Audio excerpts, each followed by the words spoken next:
సమర్పణ చేస్తున్నారు. ఈ 11 అనే సంఖ్య శివునకు చాలా ఇష్టం, విష్ణువుకు కూడా చాలా ఇష్టం. ఎలా చెప్తారండి, ఇష్టపడి మీరు చెప్తే అయిపోతుందా అనుకోవచ్చు. శివుడికి 11 సంఖ్య ఇష్టం కాబట్టి 11 సార్లు ఏకాదశ రుద్రాభిషేకం మనం చేస్తాం. శివుడికి ఎప్పుడు చేసినా కూడా 11 రుద్రాలతో అభిషేకం చేస్తాం. అదే విష్ణు విషయం తీసుకుంటే కనుక ఏకాదశి అనేటువంటి రోజున ఉపవాసం చేస్తూ విష్ణువు యొక్క ఆరాధన చేస్తాం. ఏకాదశి తిథి విష్ణువుకు చాలా ప్రీతి. ఏకాదశ రుద్రాభిషేకం కూడా శివునకు ప్రీతి. శివ విష్ణు యొక్క ఆశీర్వచన ఫలితాన్ని మనకు అనుగ్రహించేటువంటిది శివ విష్ణు స్వరూపాయ కాలభైరవాయ. శివ విష్ణు స్వరూపాయ కాలభైరవాయ.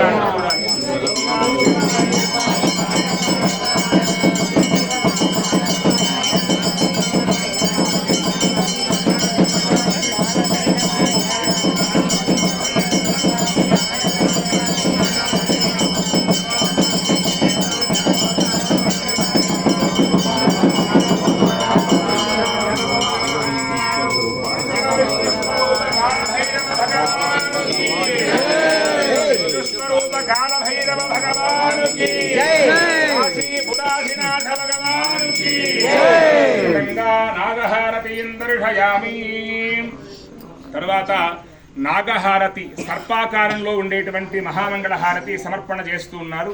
స్వామి అష్టభైరవులలో 3వ స్వరూపంలో సర్పాన్ని ధరించి ఉంటాడు. ఈ యొక్క నాగహారతి దర్శించడం వల్ల జాతకంలో ఉండేటువంటి సర్పదోషాలు, నాగదోషాలు, తెలిసి తెలియక సర్పములను హింస చేసినటువంటి దోషాలన్నీ కూడా తొలగిపోతాయి. అలా చేసిన వారు ఎవరైనా ఉంటే ఆ చేసిన పాపాలన్నీ కూడా తొలగించమని నాగహారాయ కాలభైరవాయ అంటూ దర్శనం చేయాలి.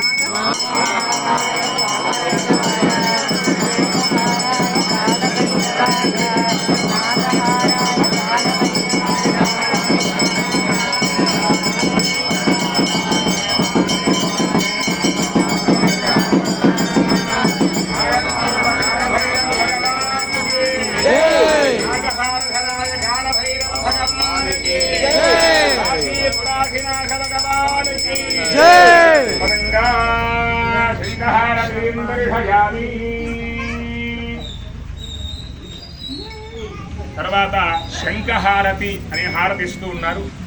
ఈ శంఖహారతి దర్శించడం వల్ల శరీరంలో ఉన్నటువంటి తెలియక బాధిస్తూ ఉన్నటువంటి గ్రహ దోషాలు, ఉపగ్రహ దోషాలు ఈ యొక్క హారతి దర్శించి మీరు ఇంటికి వెళ్ళడం వల్ల ఇంట్లో ఉన్నటువంటి, మనకు అర్థమయ్యే భాషలో చెప్పాలంటే నెగిటివ్ ఎనర్జీస్ అంటారు, అలాంటి దోషాలన్నీ కూడా తొలగిస్తుంది. ఇది కూడా ఎలా చెప్తారండి మీరు అంటే, మీరే బాగా గమనిస్తే ఇంటి ముందుకు భిక్షానికి ఎవరన్నా వచ్చారనుకోండి, వాళ్ళు భిక్షం వేయంగానే మీ ఇంటి ముందు శంఖం ఊపి వెళతారు. ఆ శంఖానాదం వినటం వల్ల కొన్ని గ్రహాలకు చాలా ఇబ్బంది. ఆ శంఖం ఊదినటువంటి చోట లేదా ఇంట్లో శంఖం ఉన్నటువంటి చోట ఎటువంటి దుష్టగ్రహాలు కూడా ఉండవని శాస్త్రం చెప్పింది. కాబట్టి ప్రతి ఒక్కరి ఇంట్లో శంఖం ఉండడం వల్ల, దాంట్లో కూడా దక్షిణావృత శంఖం అని పిలుస్తారు. ఇట్లా వృత్తంగా రౌండ్గా ఉండేటువంటి భాగం తూర్పు ముఖంగా పెడితే దక్షిణానికి వచ్చేలాంటి శంఖం ఉంటే కనుక ఆ యొక్క ఇంట్లోకి ఏ దుష్టగ్రహాలు కూడా రావు అని చెప్పి శాస్త్రం చెప్పింది. శంఖ చక్రధర కాలభైరవాయ నమః అంటూ దర్శనం చేస్తారు.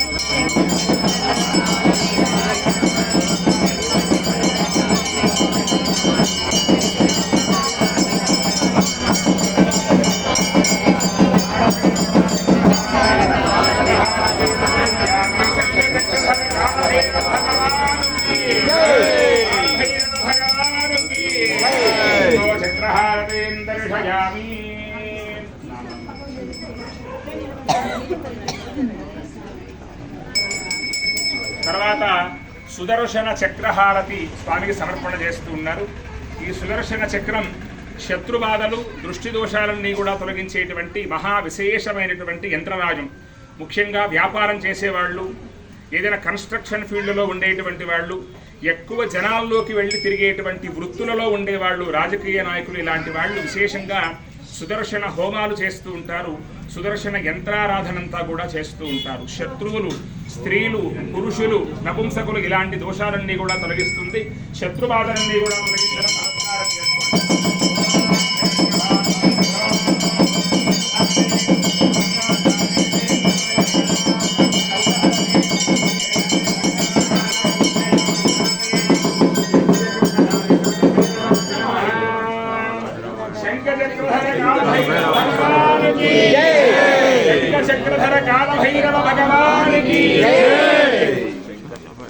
దేవతాభ్యో నమః.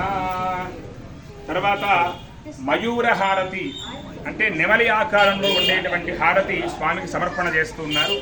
ఈ యొక్క హారతి మీ పిల్లలకు సంబంధించినటువంటి సమస్త దోషాలు తొలగిస్తుంది. వాళ్ళకు విద్య కావాలన్నా, ఆరోగ్యం కావాలన్నా, మంచి ఉద్యోగం కావాలన్నా, మంచి భవిష్యత్తు కావాలన్నా సరే, మీ పిల్లలకు ఏది కావాలన్నా సరే ఆ మయూర హారతి దర్శించడం వల్ల ముఖ్యంగా వంశాభివృద్ధి, మీ సంతానానికి కావలసిన సమస్త కోరికలు కూడా నెరవేరుస్తాడు ఆ యొక్క కాలభైరవుడు. మయూరవాహన కాలభైరవాయ నమః. మయూరవాహన కాలభైరవాయ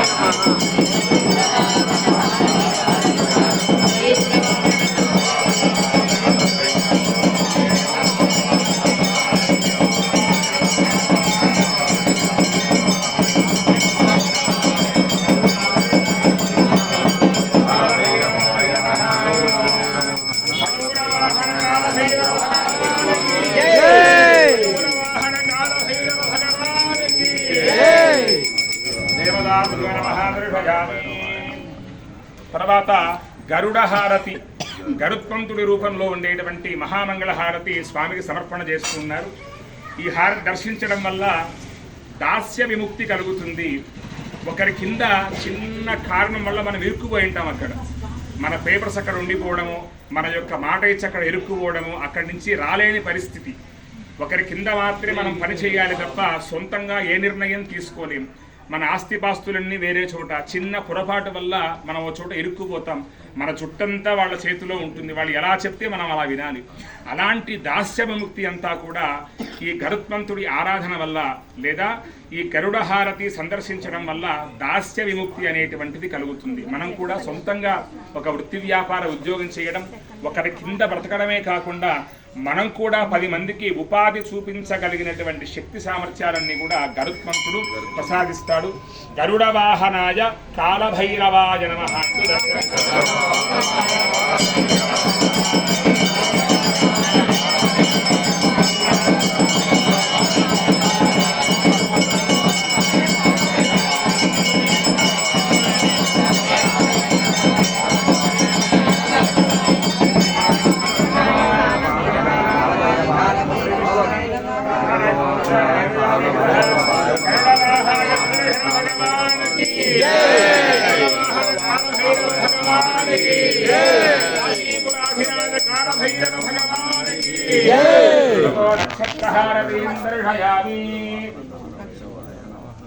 తర్వాత నక్షత్రహారతి స్వామికి సమర్పణ చేస్తున్నారు.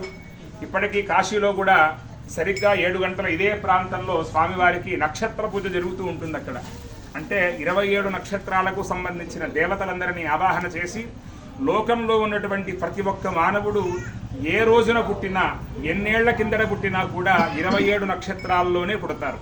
కాబట్టి 7 వారాలు 27 నక్షత్రాల్లో మాత్రమే పుడతారు. కాబట్టి లోకమంతా కూడా క్షేమంగా ఉండాలని ఇప్పటికీ కూడా సరిగ్గా 7 నుంచి 8 గంటల మధ్యలో నక్షత్ర పూజ అనేటువంటిది చేస్తారు. ఆ టికెట్ కనుక మనం అక్కడ కొనుక్కుంటే గంట సేపు స్వామివారి సన్నిధిలోనే కూర్చోవచ్చు మనం. అలాంటి నక్షత్రాలకు సంబంధించిన 27 నక్షత్ర స్వరూపంతో 27 భక్తులతో స్వామికి హారతి సమర్పణ చేస్తున్నారు. మీ నక్షత్రం తెలిస్తే గనక మీ నక్షత్రాలు, మీ ఇంట్లో వాళ్ళ యొక్క నక్షత్రాలన్నీ కూడా స్మరణ చేస్తూ ఉండండి. మాకు నక్షత్రం తెలియదు అని అనుకున్నటువంటి వాళ్ళు మీ ఇంట్లో అందరి పేర్లు చెప్పుకున్నా కూడా వాళ్ళ యొక్క మొదటి అక్షరం కూడా ఒక నక్షత్రాన్ని సూచిస్తుంది. కాబట్టి నక్షత్రం తెలిస్తే నక్షత్రాన్ని స్మరణ చేసుకోండి.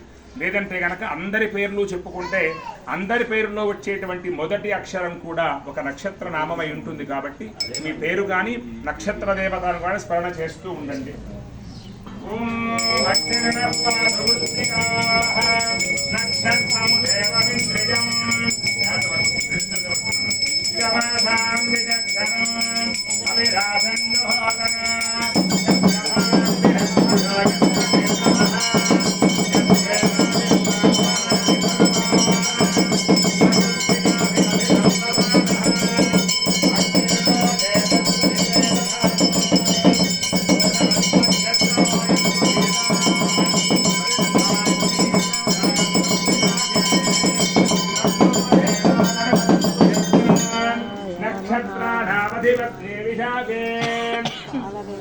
నక్షత్రాధిప కాలభైరవ భగవానికి నక్షత్రాధిప కాలభైరవ భగవానికి కాశీపురాధినాథ భగవానికి తతో కుంభహారతీం దర్శయామి.